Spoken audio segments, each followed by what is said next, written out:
চিত্রনায়িকা পরীমনি এবার নিজের জীবনের আলোচিত অধ্যায় কারাবাসের অভিজ্ঞতা নিয়ে সিনেমা বানানোর ইঙ্গিত দিলেন।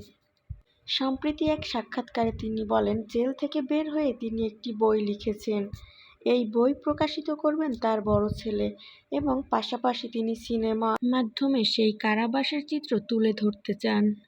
পরীমনি বলেন, আমি জেলখানা নিয়ে এখনো কিছু বলিনি, কারণ বলার কোনো আগ্রহ নেই। আমি যদি বলি তাহলে আইনের উপর সবার আস্থা হারিয়ে ফেলবে। আমি চাই না আইনের উপর কারোর আস্থা হারিয়ে ফেলুক। রিমান্ড প্রসঙ্গে পরীমনি আরও বলেন, রিমান্ড একটা ফালতু জিনিস। রিমান্ডের জিনিসপত্র সব ভাঙাচোরা।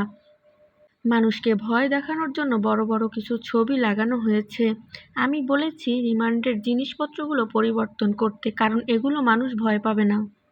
পরীমনি আরও বলেন, আমাকে কেন আটক করা হয়েছে তা তারা নিজেরাও জানতেন না, একজন আরেকজনকে প্রশ্ন করতেন। জেলখানার খাবার প্রসঙ্গে পরীমনিকে প্রশ্ন করলে তিনি বলেন, জেলখানার খাবার অনেক পরিষ্কার পরিচ্ছন্নভাবে রান্না করা হয়, যা স্বাস্থ্যকর খাবার হিসেবেই বিবেচিত হবে। জেলখানার অনেক খাবার নষ্ট হয়, যেটা দেখে আমার খারাপ লাগে।